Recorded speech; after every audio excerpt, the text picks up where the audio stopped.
हम सब के बीच में हमारे राष्ट्रीय हम सब के नेता राहुल जी आए, दोनों हाथ उठा के राहुल गांधी, राहुल गांधी, राहुल गांधी, कांग्रेस पार्टी।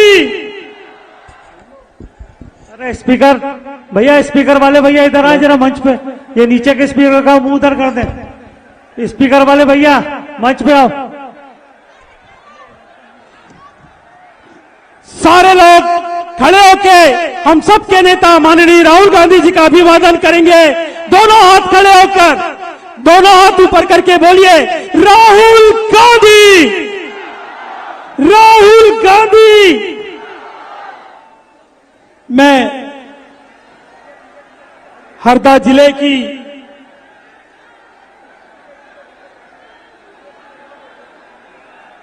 सिराली में इस पावन धरा पर माननीय राहुल गांधी जी का, माननीय रणजीत सिंह सुरजेवाला साहब का और मंचासीन सभी अतिथियों का बहुत दिल से स्वागत अभिनंदन करता हूं। जिसको रोक नहीं सकती कोई आंधी, उसको दुनिया कहती है राहुल गांधी, राहुल गांधी।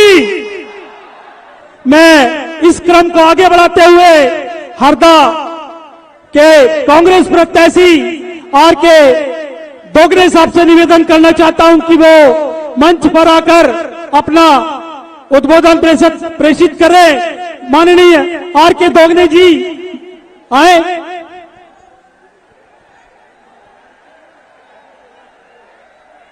हम सबके बीच में हमारे नेता राहुल जी का स्वागत जिला कांग्रेस कमेटी और यहां पर उपस्थित सभी कांग्रेस जन कर रहे हैं।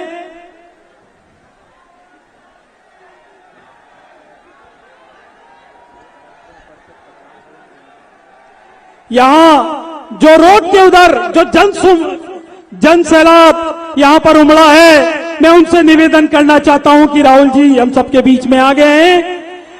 यहां माननीय राहुल गांधी जी तकरीबन 40,000 लोग पूरे जिले से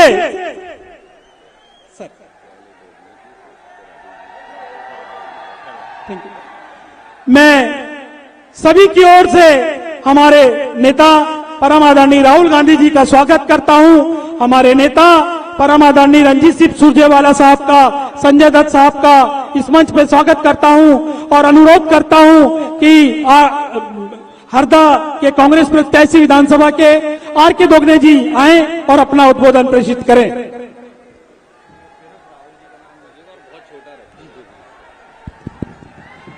आज हम सब यहाँ उपस्थित हुए हैं हमारे पूर्व राष्ट्रीय अध्यक्ष और भारत सरकार में सांसद और हमारे नेता भावी प्रधानमंत्री आदरणीय राहुल गांधी जी को सुनने के लिए यहाँ उपस्थित हुए।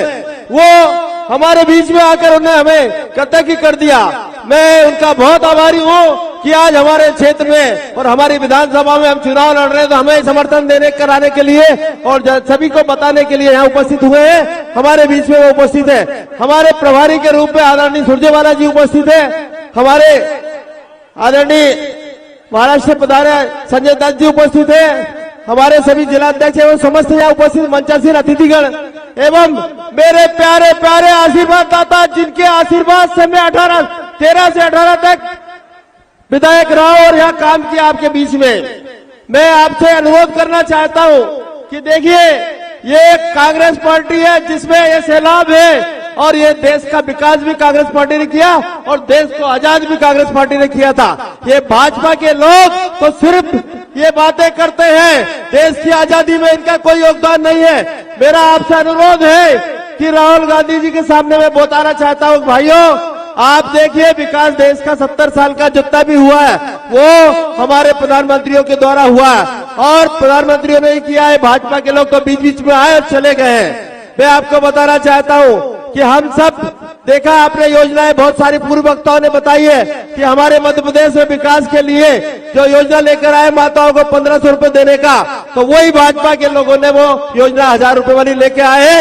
इनकी मंशा अगर देने की होती तो ये साल भर से 3 साल से सरकार दी, साल भर पहले ले आते, पर नहीं लेके आए हैं।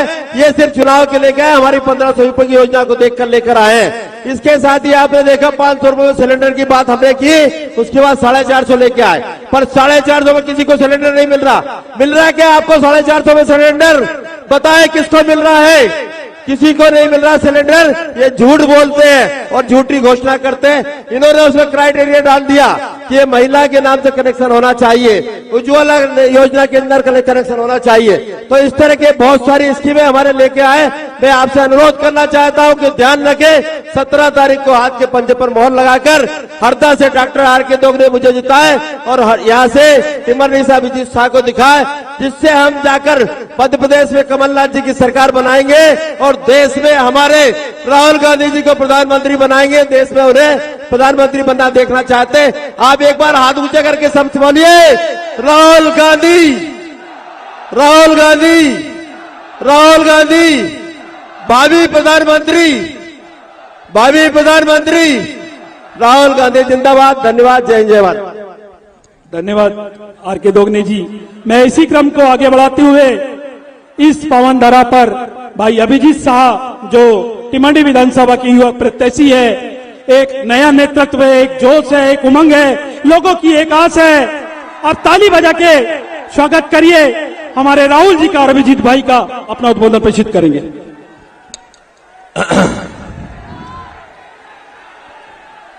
आदरणीय मंच पर विराजमान भारत जोड़ो यात्रा के बाद युवा दिलों की धड़कन बन चुके आदरणीय राहुल गांधी जी, सुरजेवाला साहब, हमारे प्रभारी जी, जिला अध्यक्ष जी और हमारे हरदा के प्रत्याशी डॉक्टर दोगने साहब एवं मंच पर विराजमान समस्त मंच कहना चाहूंगा, हमारे मंडल सेक्टर और ब्लॉक के अध्यक्षों को नमन करना चाहूंगा। जैसा कि आप जानते हैं कि मैं अपने भाषण की शुरुआत भारत माता की जय बोल के करता आया हूं और आज भी वही करूंगा और चाहूंगा आपका साथ। तो बोलिए मेरे साथ, भारत माता की। मजा नहीं आया? लगना चाहिए कि सच्चे राष्ट्रभक्त आज यहां मौजूद हैं। तो हाथ उठाकर मुट्ठी बांधकर दोनों हाथ के साथ बोलेंगे, भारत माता की, भारत माता की। इसी जोश के साथ कांग्रेस पार्टी मैदान में उतरी थी और उसने अंग्रेजों को इस देश से भगा दिया था। आज फिर वक्त आ गया है कि हम सब मिलकर मैदान में उतरे और भाजपा के इन गुंडों को यहां से उखाड़ के फेंक दें।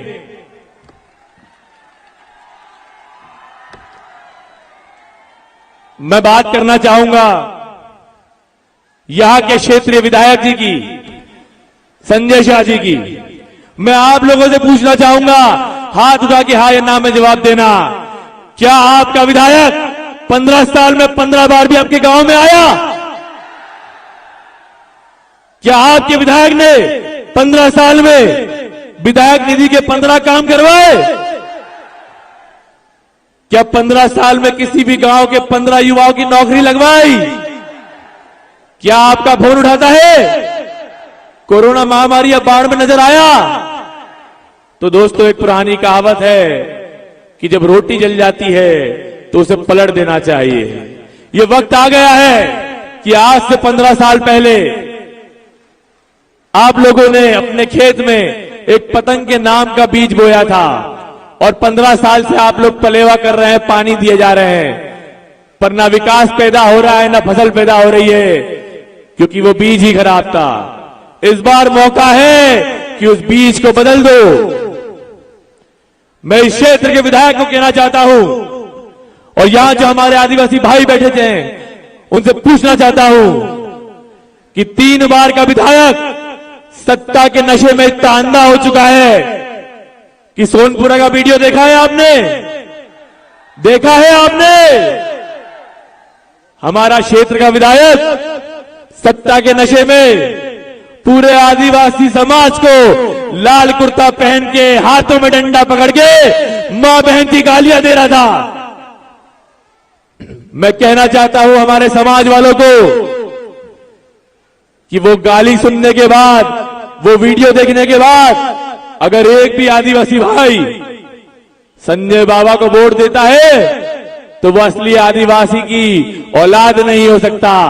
बताइए हाथ उठाइए, इस मंच से कसम खाइए हाथ उठाकर कि ना अपने गांव से संजय बाबा को एक वोट देंगे और न देने देंगे।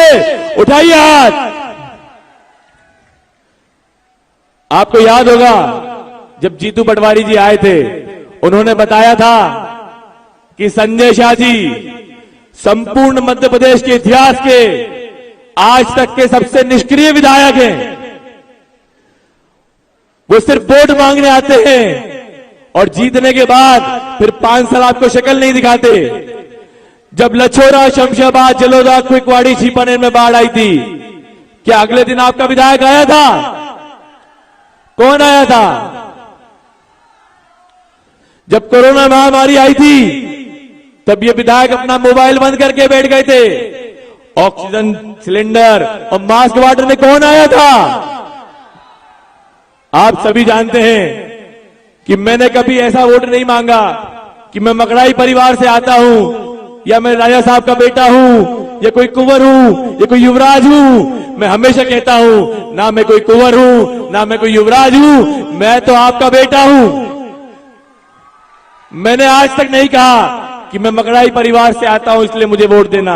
मैंने हमेशा कहा कि चुनाव हारने के बाद अगर 5 सालों तक मैंने संघर्ष किया है, आप लोगों के लिए मेहनत करी है, नहरों में पानी बढ़ाने के लिए आंदोलन किया है, आपका बीमा मुआवजा दिलाने के लिए मैंने संघर्ष किया है, तो मुझे वोट देना। और हाथ उठा के बताइए, क्या मुझे वोट देंगे? क्या संजय बाबा की फसल को उखाड़ के फेंकेंगे? मैं आखिरी कुछ कहना चाहता हूं आप लोगों के लिए कि जो पानी से नहाते हैं वो केवल अपना लिबास बदल सकते हैं। लिबास मतलब कि वस्त्र। जो पानी से नहाते हैं वो केवल अपना लिबास बदल सकते हैं, लेकिन जो पसीने से नहाते हैं वो इस देश की सरकार और इतिहास बदल सकते हैं। सभी को सेवा जोहार, जय राम जी की, वंदे मातरम, धन्यवाद। और एक चीज कहना चाहूंगा कि जो 50,000 60,000 की जनता आई है, इसको देख के उत्साहित जरूर होइएगा, लेकिन पोलिंग बूथ पे आखिरी दिन तक मेहनत करिएगा।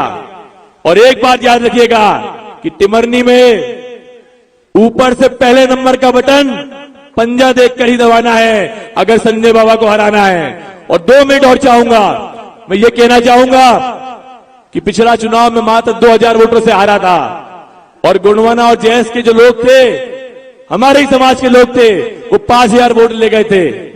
इस बार भी मकड़ाई, सोनपुरा से लेके राता माटी बिटिया तक के आदिवासी समाज ने ठान लिया है कि संजय बाबा या भारतीय जनता पार्टी को वोट नहीं देंगे। तो संजय बाबा ने क्या किया? जो अंग्रेज करते थे, फूट डालो और राज करो, इन्होंने कुछ लोगों को पैसा देके खड़ा कर दिया है। ये हमारे समाज का वोट बांटना चाहते हैं। जैसे एक किसान की फसल और उसकी जमीन का बंटवारा होता है, वैसे ही हमारे समाज के वोट का बंटवारा करना चाहते हैं। तो किसी भी बहकावे में मत आइएगा। अगर संजय बाबा को हराना है, कमल की फूल की फसल को उखाड़ के फेंकना है, तो पंजे पे बटन दबाना पड़ेगा और हरदा में हमारे दोगने जी को जिताना पड़ेगा। और यहां पर किसको जिताएंगे? धन्यवाद, धन्यवाद, जय हिंद। एक नारा लगा दीजिए, जय जोहार, जय सेवा। वो शख्सियत जो इस देश के लिए 3500 किलोमीटर आंधी, तूफान, बारिश, गर्मी, सर्दी बगैर देखे निरंतर चले। वो शख्सियत, वो नेता जो खुद की नहीं, गरीब, आदिवासी, दलित, पिछड़े, नौजवान, महिला, केवल उनके लिए लड़ते। वो नेता किसान का दर्द जिनके मन में है। मैं दरख्वास्त करूंगा आदरणीय राहुल गांधी जी से कि वो आपको संबोधित करेंगे और एक नारा लगाइए, राहुल गांधी, राहुल गांधी, राहुल गांधी।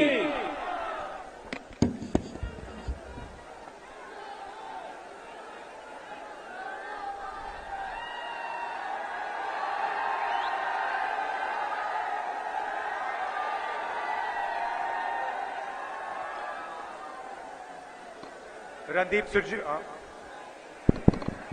सिंह सुरजेवाला जी, अवधेश सिसोदिया जी, ओम पटेल जी, मनोज आर्या जी, अभिजीत शाह जी, आर.के. डोगने जी, स्टेज पे कांग्रेस पार्टी के सब वरिष्ठ नेता, हमारे प्यारे कार्यकर्ता, भाइयों और बहनों, प्रेस के हमारे मित्रों, आप सबका यहां बहुत बहुत स्वागत। दूर दूर से आप आए, इसके लिए मैं बहुत आभारी हूं। 18 साल से यहां बीजेपी की सरकार है और आपने अपनी आंखों से इनका भ्रष्टाचार, इनकी लूट, इनकी सरकार को गहराई से देखा है। हर चीज में जहां भी इनको मौका मिलता है, ये पैसा बनाना शुरू कर देते हैं। पता नहीं आपने, ये इनका मंत्री है, इनके बेटे का वीडियो देखा? तोमर जी के बेटे का वीडियो देखा आपने? देखा आपने? सबके सामने वीडियो कॉल पर बिना छुपाए, बिना डरे मध्य प्रदेश के किसान, मजदूर, गरीब युवाओं का पैसा आंख के सामने, सबके सामने चोरी कर रहा है। भाइयों और बहनों, तोमर जी के बेटे पर नरेंद्र मोदी ने कार्रवाई की, सीबीआई लगाई, ईडी लगाई, इनकम टैक्स डिपार्टमेंट लगाया। यहां पे 50% कमीशन सरकार चल रही है। महाकाल कॉरिडोर में चोरी की, व्यापम में 1 करोड़ युवाओं को नुकसान किया, 40 लोग मर गए, कोई इंक्वायरी नहीं। पटवारी एग्जाम स्कैंडल में कोई इंक्वायरी नहीं। एमबीबीएस सीट बिकती है, कोई इंक्वायरी नहीं। आपका पैसा जाता है, सबके सामने एक के बाद एक मंत्री, उनके परिवार, उनके बेटे भ्रष्टाचार करते हैं, कोई कार्रवाई नहीं होती। यहां मैंने सुना है आदिवासी वर्ग के लोग हैं। भाइयों और बहनों, हम आपको आदिवासी कहते हैं, बीजेपी के लोग आपको वनवासी कहते हैं।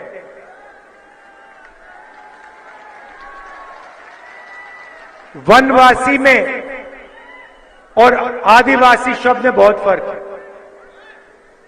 भाइयों और बहनों, आदिवासी शब्द का मतलब वो लोग जो इस जमीन के पहले मालिक थे, मतलब सबसे पहले, जिसको हम भारत माता कहते हैं,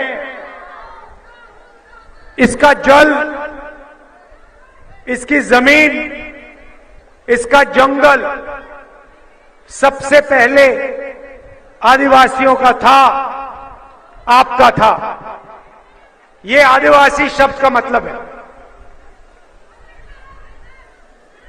अगर हम आपको आदिवासी कहते हैं तो हमें आपको जमीन का अधिकार, जल और जंगल का अधिकार देना पड़ता है। और कांग्रेस पार्टी ने शुरुआत से आदिवासियों के लिए यह काम किया है। हमारी सरकार थी, हम पैसा कानून लाए, जमीन अधिकरण बिल लाए, मनरेगा कानून लाए, भोजन का अधिकार का कानून लाए, क्योंकि हम इस बात को मानते हैं कि आदिवासी लोग हिंदुस्तान के पहले और असली मालिक थे। भाइयों और बहनों, वनवासी का कोई और मतलब है। वनवासी का मतलब वो लोग जो जंगल में रहते हैं। हम आपको आदिवासी कहते हैं। हम कहते हैं कि जल, जंगल और जमीन के पहले मालिक आप लोग हो, और बीजेपी आपको वनवासी कहती है। वनवासी क्यों कहती है, मैं आपको आज बताने आया हूं। भाइयों और बहनों, आपने कभी बीजेपी के किसी नेता को किसी जानवर पर पेशाब करते हुए देखा है? नहीं देखा। मगर आपने बीजेपी के नेताओं को आदिवासी युवक पर पेशाब करते हुए देखा है, हां या ना?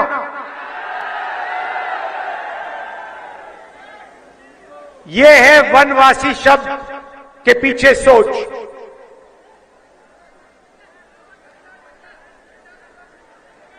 पहली बार मैंने एक वीडियो देखा जो आप सब ने देखा होगा। एक आदिवासी युवक खड़ा है, बीजेपी के नेता उस पर पेशाब कर रहा है और उसके बाद वीडियो को वायरल किया जाता है। पूरे प्रदेश में, पूरे देश में फैलाया जाता है। ये बीजेपी की सोच है। ये वनवासी शब्द के पीछे सोच है। वनवासी का मतलब आदिवासियों को कोई अधिकार ना मिलना चाहिए। वनवासी का मतलब आदिवासी जंगल में रहें और जंगल से बाहर ना आए। वनवासी का मतलब जब हिंदुस्तान में जंगल खत्म हो जाएगा तो वनवासियों के लिए यहां कोई जगह नहीं रहेगी। आपके लोग सड़क पे भीख मांगे निकलेंगे। यह है वनवासी के पीछे सोच।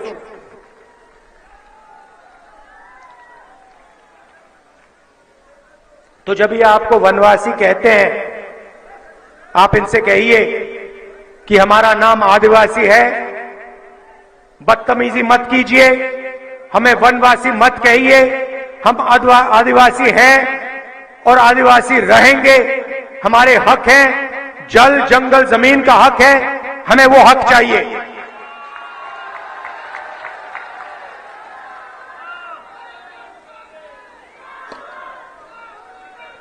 भाइयों और बहनों, जहां भी बीजेपी के नेता जाते हैं, भाषण करते हैं, वो कहते हैं कि सबको हिंदी बोलनी चाहिए, हिंदी पढ़नी चाहिए, अंग्रेजी नहीं बोलनी चाहिए, अंग्रेजी नहीं पढ़नी चाहिए। और खास तौर से आदिवासियों को कहते हैं कि आप लोग हिंदी पढ़िए, हिंदी सीखिए, मगर अंग्रेजी मत सीखिए, अंग्रेजी मत पढ़िए। भाइयों और बहनों, आप जानते हो इसके पीछे इनकी सोच क्या है। आप किसी भी बीजेपी के नेता से पूछिए, अगली बार आपके पास आएंगे पूछना, आप हमें कहते हो कि हमें हिंदी बोलनी चाहिए, अंग्रेजी नहीं सीखनी चाहिए, अंग्रेजी नहीं बोलनी चाहिए। आप हमें बताओ, आपके बेटे कौन से, आपके बच्चे, बेटे, बेटियां कौन से स्कूल में पढ़ते हैं? इंग्लिश मीडियम में पढ़ते हैं या हिंदी मीडियम में पढ़ते हैं? और सारे के सारे बीजेपी के बेटे, बीजेपी के नेताओं के बेटे इंग्लिश मीडियम स्कूल में पढ़ते हैं।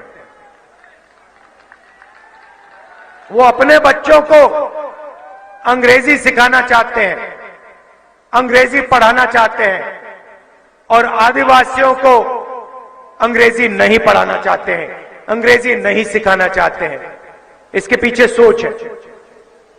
देखिए, हिंदी की जगह है।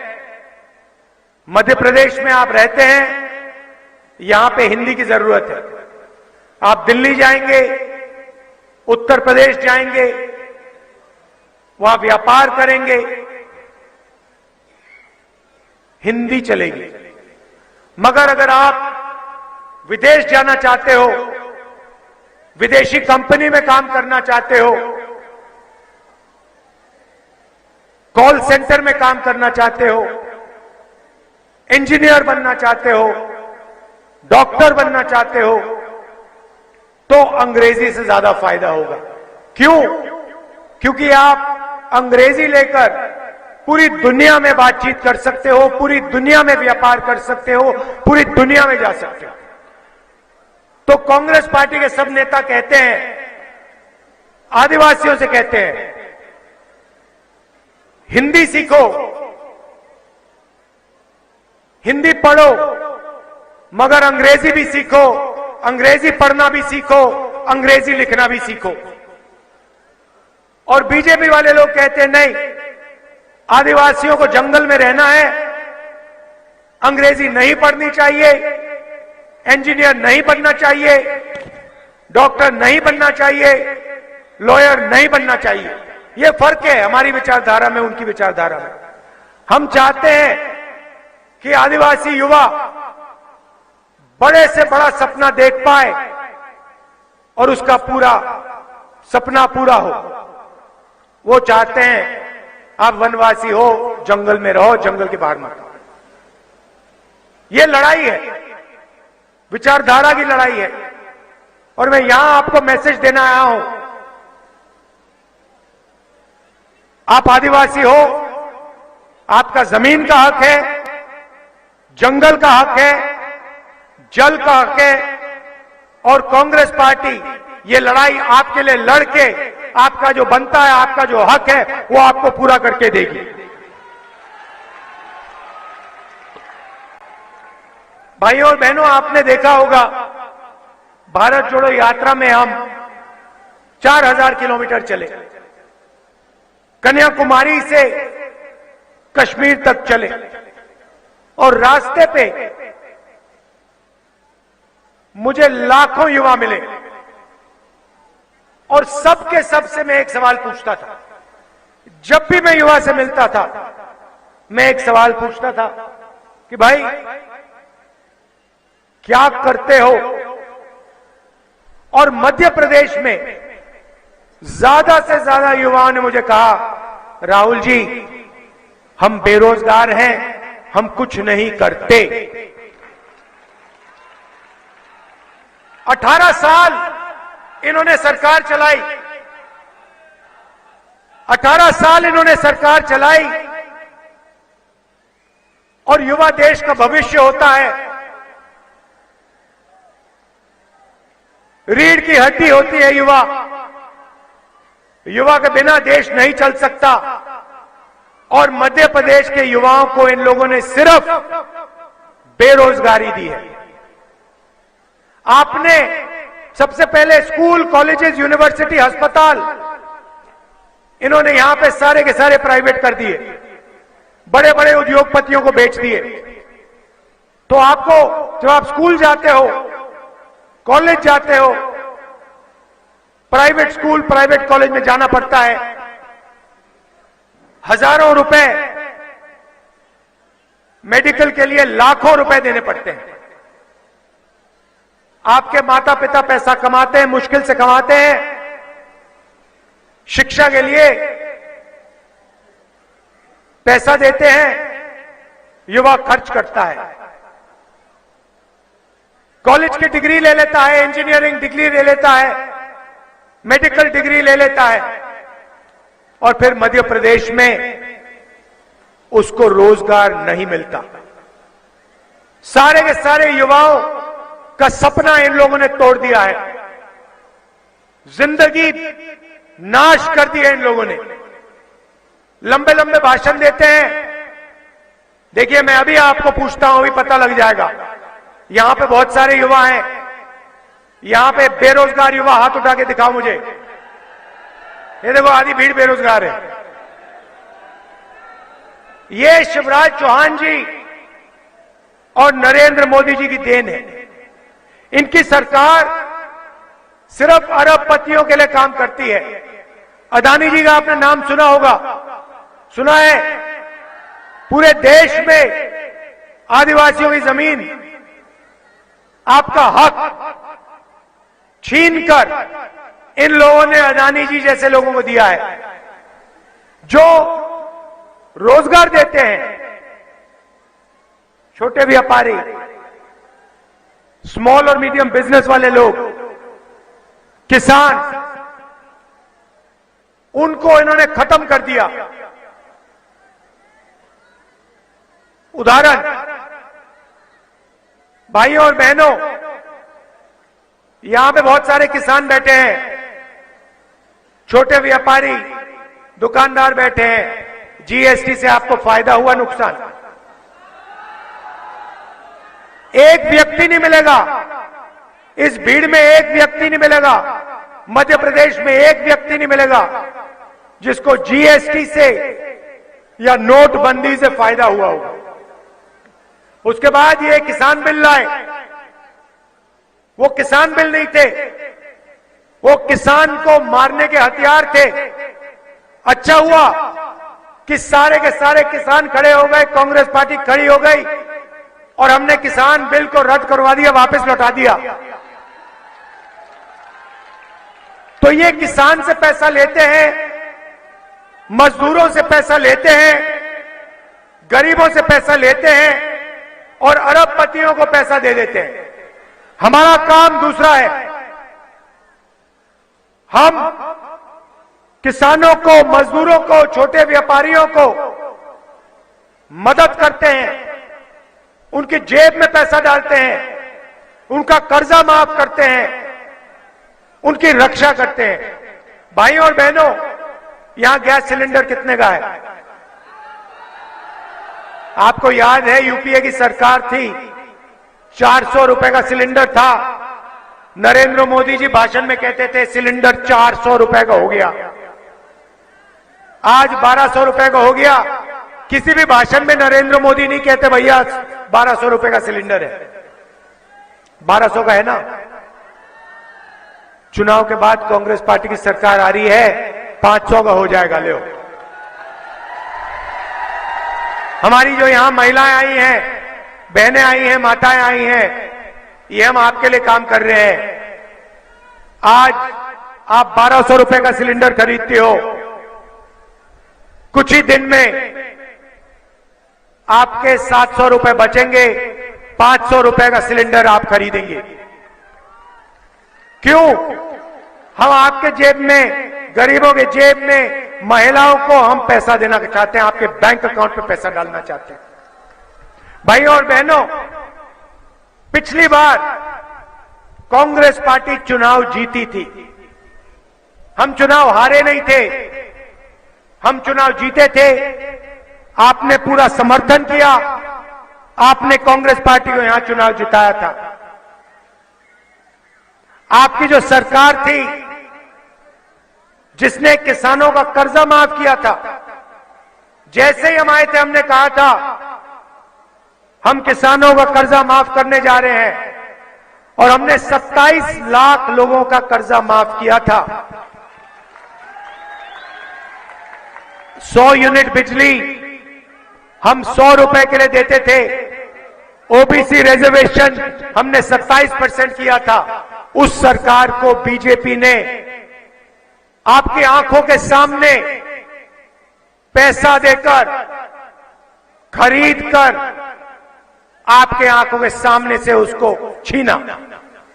ये भूलिए मत, ये जो सरकार है, बीजेपी की सरकार है, शिवराज चौहान जी की सरकार है, ये आपने नहीं बनाई,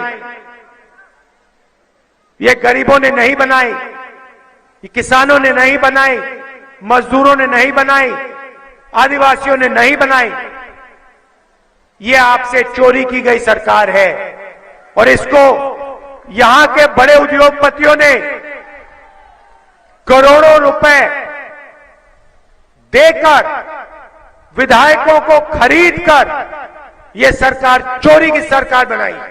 भूलिए मत और इनको याद दिलाइए। कहते हैं बीजेपी की सरकार है, बीजेपी की सरकार नहीं है, चोरी की सरकार है। कांग्रेस की सरकार बनी थी, इन्होंने चोरी करके यहां सरकार बनाई है। और इस बार मोदी जी आए हैं, मजाक है। पिछली मीटिंग में मुझे कहा गया मोदी जी आए, कहते हैं हमने एक डिस्ट्रिक्ट में 500 कारखाने खोल दिए। मध्य प्रदेश में एक कारखाना इन्होंने नहीं खोला। यहां पे पास में छत्तीसगढ़ है, बॉर्डर पे पड़ता है, वहां हमारी सरकार है। छत्तीसगढ़ का पूरा चेहरा हमने बदल दिया। मैं बताता हूं वहां क्या किया हमने। हमारे चीफ मिनिस्टर ने, हमारे नेताओं ने कहा कि हर डिस्ट्रिक्ट में जो भी वहां पे उगाते हैं, कहीं आम उगाते हैं, कहीं इमली, जो भी डिस्ट्रिक्ट में उगता है, उसके लिए डिस्ट्रिक्ट में ही एक फूड प्रोसेसिंग का यूनिट लगेगा। जहां टमाटर उगाते हैं वहां पे टमाटो केचप बनाने की फैक्ट्री, जहां आलू उगाते हैं वहां पोटैटो चिप्स की फैक्ट्री, जहां नींबू है वहां अचार की फैक्ट्री। हमने पूरे प्रदेश में जाल बिछा दिया है। छत्तीसगढ़ में किसान अपना माल, अपनी सब्जी सीधा जाके फैक्ट्री में बेचता है, सही दाम मिलता है उसे। धान के लिए सबसे ज्यादा पैसा हिंदुस्तान में छत्तीसगढ़ में मिलता है।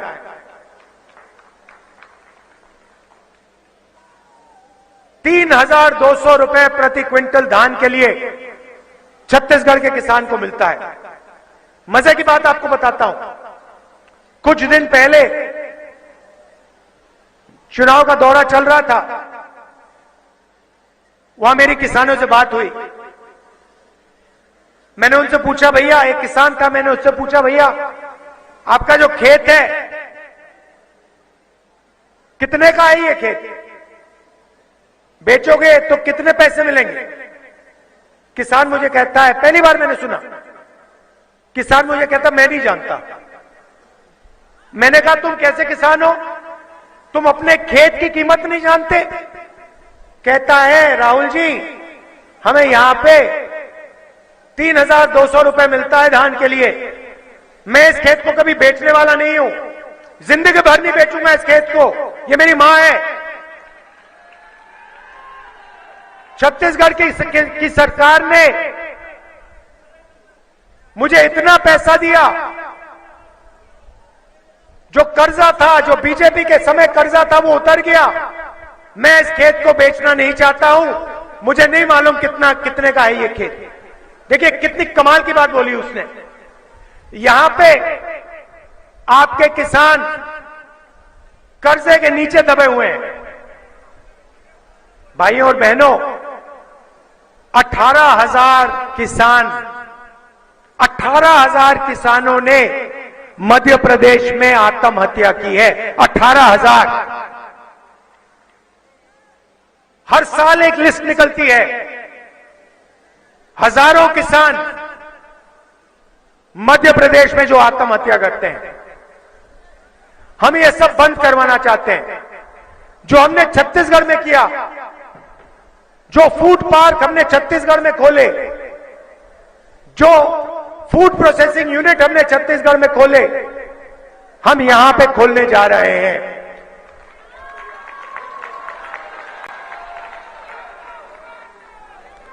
और सुन लीजिए, मोदी जी आके कहते हैं, वायदे कर जाते हैं, 15 लाख रुपए बैंक अकाउंट में डाल दूंगा। सच था झूठ था? नोटबंदी से काला धन मिट जाएगा, सच था झूठ था? तो वो झूठ बोलते हैं। हम यहां झूठ बोलने नहीं आए। जो हम स्टेट से कहते हैं हम कर देते हैं। पिछली बार हमने कहा था कर्जा माफ होगा, कर्जा माफ हुआ। इस बार हम कह रहे हैं 2 लाख रुपए से कम जिनका कर्जा है वो माफ होगा। कांग्रेस पार्टी की सरकार करेगी। गेहूं के लिए आपको 2,600 रुपए प्रति क्विंटल मिलेगा, और वो सिर्फ 2,600 नहीं रहेगा, वो आस्ते आस्ते बढ़ता जाएगा, 3,000 रुपए प्रति क्विंटल अंत में हो जाएगा। धान के लिए 2,500 रुपए प्रति क्विंटल, बिजली 100 यूनिट 100 रुपए के लिए, और 200 यूनिट के लिए आधा बिल, ये हमारे वायदे हैं, लिख लीजिए, ये वायदे पूरे हो जाएंगे। मैंने गैस सिलेंडर की बात आपको कह दी, 500 रुपए का गैस सिलेंडर होगा। यहां बहुत सारी महिलाएं आई हैं, माताएं और बहनों को 1500 रुपए हर महीने और 500 रुपए का गैस सिलेंडर। तो ये हमारे वायदे हैं। आप यहां दूर दूर से आए, इतने प्यार से आपने मेरी बात सुनी, इसके लिए आपको दिल से बहुत बहुत धन्यवाद। यह हमारे प्रत्याशी हैं, इनको भारी बहुमत से जिताइए। याद रखिए, ये बीजेपी की सरकार नहीं है, ये चोरी की सरकार है और इसको हटाना है। और हमारे जो विधायक हैं उनको भारी बहुमत से जिताना है। धन्यवाद, नमस्कार, जय हिंद।